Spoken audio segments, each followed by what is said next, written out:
Hey there YouTube, it's SuperBrain AK, and well, it has been a while. The last video that I uploaded was on 5 months ago, about the Ionic Pro Turbo. Well, I guess I'm gonna get back into getting things out there. I have been making videos. The one that I just uploaded right before this one, well, the space-time continuum collapses. That was recorded on, October? The 10th month of last year. So 10/10/2015. Of me testing the LED on the SGA 8022 there, SGL 8022W. Yeah. So I'm I've had quite a few more videos with me upgrading my computer case, and then PWM inversion for those things. I've kind of been using those a lot fairly recently, and when I stop rambling, I will tell you. Well, let me stop rambling. So I'm going to be uploading those shortly. I've been combining a couple clips with Movie Maker and uploading them. So I'm going to get this one out as soon as I can. And yeah, happy Sunday. That's because that's when this is going to come out. So there we go. So yeah, I'm going to be uploading those.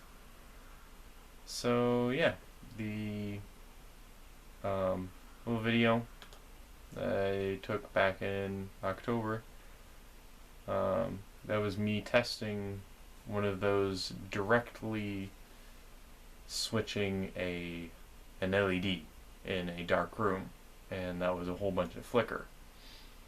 And I know before I didn't really have very good lighting because the light bar that I had was pretty terrible. So let me pick you up and I'll show you around and talk a little bit more. Wait, pause button. That is a very handy feature. So yeah, I am using my light bar very directly, but notice not much flicker. There's some, but it's not perfect. So that video that I made was doing it directly. So let me show you what I've done to fix that. Which I forget when I actually did this, but I basically built up this little circuit board here. Should I zoom in or not? Because I was reviewing a whole bunch of my videos where I zoomed in. I zoomed all the way out and it was... Alright. So yeah, there's 18022W there, little breakout board, and that has a resistor going to this guy here, which is a P-channel transistor. And so this is connected to 12 volts on here, which is going to the 12 volt 5 amp monitor power supply. I only have 2 of these. I know I use them a lot. They're very nice. I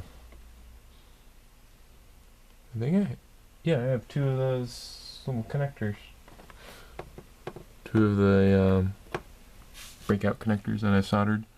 Yeah, that goes to this. Go through a solid capacitor from the motherboard. So yeah, 12 volts goes to the PNP transistor. The base of that goes to the resistor there. I forget the resistance, but it's like 30 ohms or something like that. So it's pulling a little bit of current. Yeah, it's probably more like 60 ohms. And then that's going to the drain of the LED minus on that board. And then that PWM out, that turns on this, which sends power through this inductor, which is in sort of this diode is on this side along with the collector of that transistor. So it's in a buck converter setup with this 1000 microfarad capacitor on its output. And then here I have the wires there that go up to the light bar, and the internal circuit, I don't believe I did show you guys that I bypassed the internal circuit, so it doesn't do anything. I disconnected the negative side. I think I disconnected the positive side.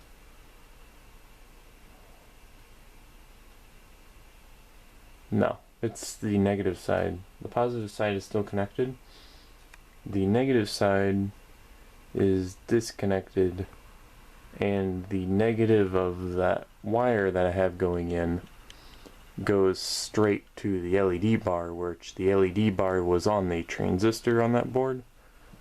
So yeah, it's the LEDs are connected directly to the wire there, and so directly on that semi boost buck converter system there.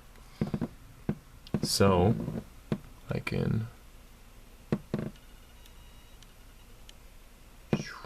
so it's not like any voltage or current controlled, it's just smooth, I guess. It's buck converter smoothed. But yeah, you notice there's no a ton of flicker unless you put it directly to it. So yeah, I thought it was pretty cool. And then I also have the other one here. I don't know if you noticed, but things got a little more red.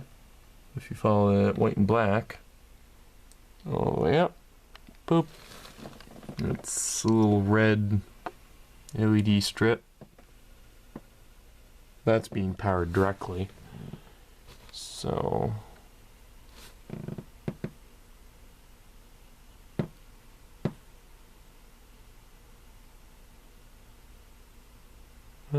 gives a fair bit of flicker. But that allows me to, in a completely dark room, either flick something on real quick to grab something, or put something on a charger, or you guys can't see, but yeah, kind of have this little shelf here at the foot of my bed to do stuff. Found a little wireless station, weather or temperature station. I just have the outside sitting in the living room, whereas this one's sitting in my room, so I can know the temperature of the two rooms. Junior Mints because they're awesome. See my phone, Santa clip, MiFi jetpack, my Tenergy balance charger, my lacrosse BC 700, and this guy I haven't showed you, I don't think, but he's really cool. I'll post a link to this because I really like it. You might not like it for your needs, but it's a Honda, and it is a 5-port smart sensing. I forget the actual proper name, but Anchor calls it Power IQ. Some other company calls it Smart Power. But what it does, it's some chip from TI that is like, it senses the device and it outputs the right data voltages, or shorted together, shorted D-, shorted to ground sort of stuff. The power enabling stuff so that your device charges at the maximum speed. So like Apple, it's going to be D+ to 2.4 and D- to 2, whereas Android is either, I think it's them shorted together, I believe, or it's D- shorted to ground. And then Sony's some other weird thing. But yeah, 5-port, 8 amps. See the specs right here, if it will focus.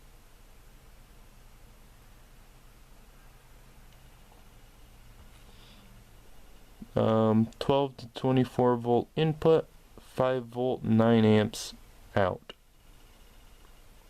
Each USB 2.4 amps max.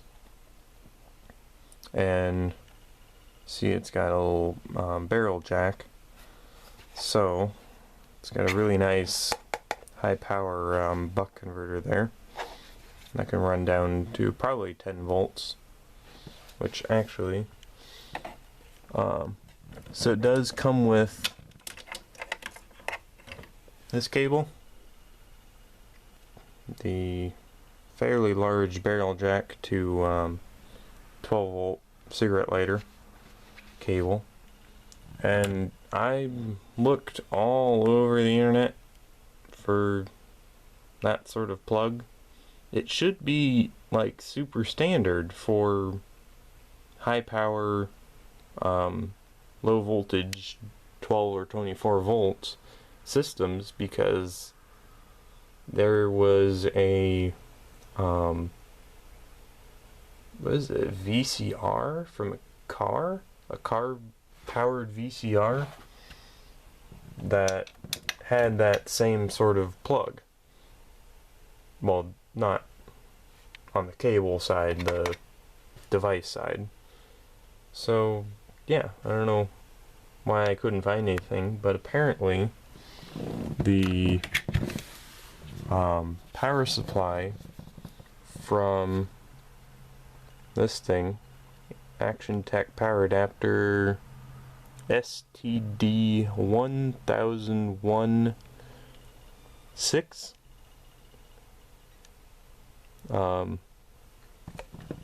that has the right power adapter, power plug, and it's from a Quest 100U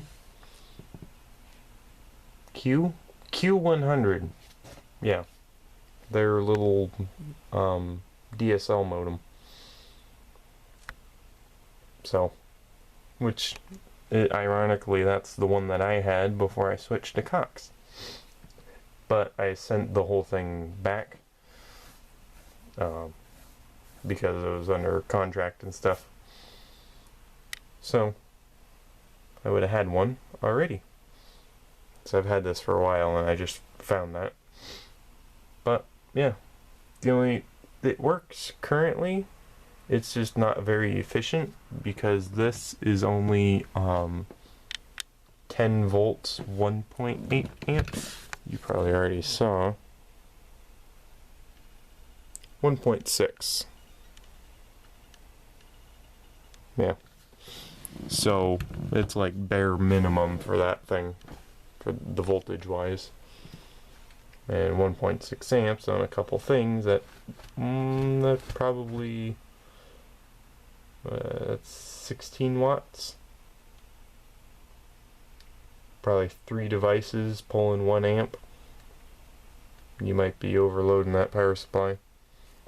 But yeah, it works. Yeah.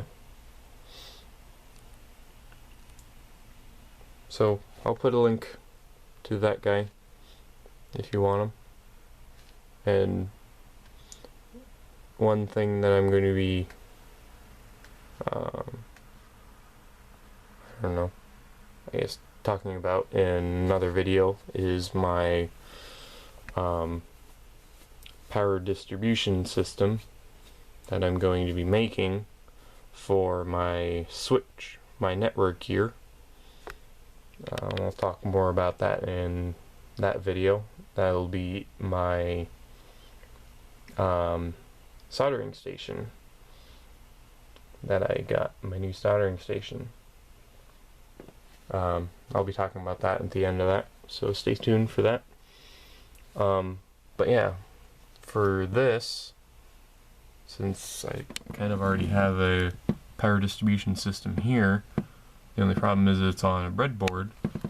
So